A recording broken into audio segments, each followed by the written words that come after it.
ว่าเท่านี้แหละสิบอกอีตาก่อนว่าอร่อยไปดีมันกับพอๆกับสองรัฐชาลาวพากินข้าวเนาะมันนี่พากับพาทุกคนมาเนี่ยเราก็สิมายำใส่ตันเนาะครั้งแรกเนาะกินใส่ตันมันบ่เคยกินคือกันเนาะไปซื้อมาเห็ดเบิ่งเดี๋ยวมันทาเบิ่งเด่นเนาะคือผักสลัดเฮาคือเก่ามีมะเขือมีผักหอมจีนเนาะหอมสิใส่ยำใส่ยำใส่ตันใหญ่ๆ ใหญ่ๆเนี่ยอันนี้ข้าวปุ้นเนาะเอาไว้กินกับเขาก็บ่เคยกินกันเนาะก็ซื้อว่าเพื่อเอาไว้มานานเผ็ดเขาก็สิได้กินเลยเนาะเขากำลังลวกใส่ตันเลยรสดีใช่ไหมนี่เนาะน้ำยำเขาหอมหมักหน้าขนาดยำมันบริเสธประเดี๋ยวเนาะมันนี่พวกใส่น้ำปลาเอาลองเบิ่งสมๆเนาะเพื่อมันข้าว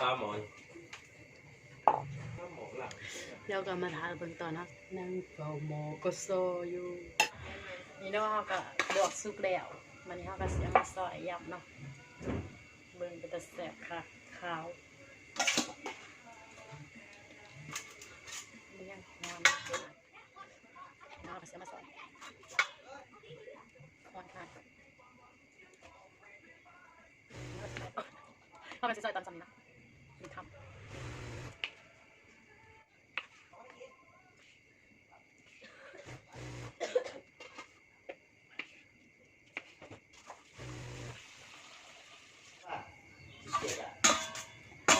ย่ำแล้วซอยแล้วเรียบร้อยเอาอันนี้ก่อนเอาแก้วลงเหมือนกันหอมแดงหอมแดงพอมีมือเลยจะเอาใบใส่หันไม่ได้ชิมเป็นยำ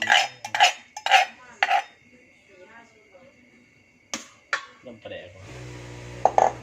ยำน้ำปลาพักลง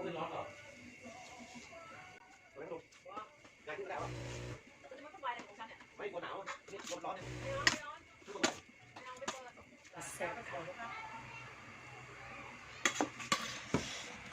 มาเลยทุกคนกินน้ำกันมันนี่แดวแล้วเด้อยำใส่ตันสีเส้นแล้วเด้อแซ่บมาเลยกินน้ำกัน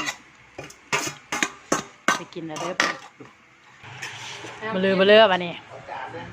คางแดกได้บัดนี้สิลงมาว่าแม่เป็นยังนี่เจ้าบอกว่าเจ้าไม่เคยกินเลยใครบัวเด้อใครกินเด้อพี่น้องใครกินในห้องตรงนี้กับข่อยเสียมาเลยมีแต่คนบ่เคยกินเนาะนี่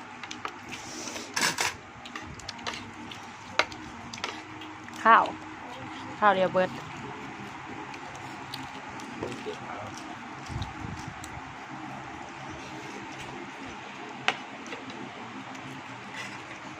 ดื่มน้ำจีนนะไก่เครื่องเผาค่ะเห็ดป้อมน้องใส่เทียบเขาเห็นมาจากซิลิโคน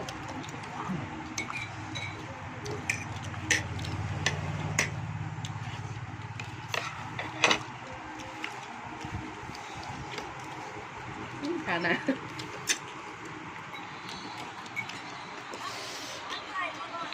ขอนำนะ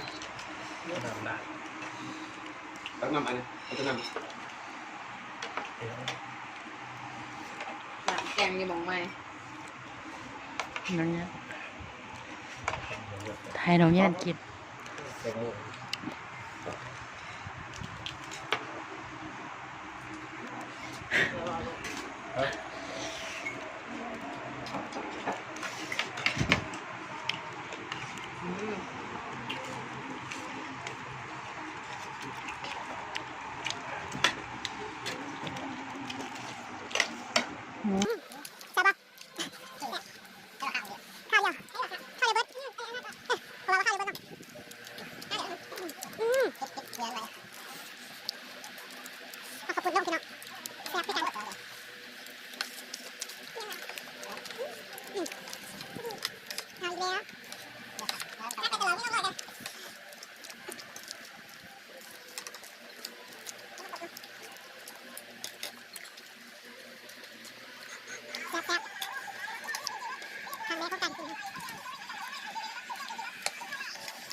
นี่ขอบคุณแกเพ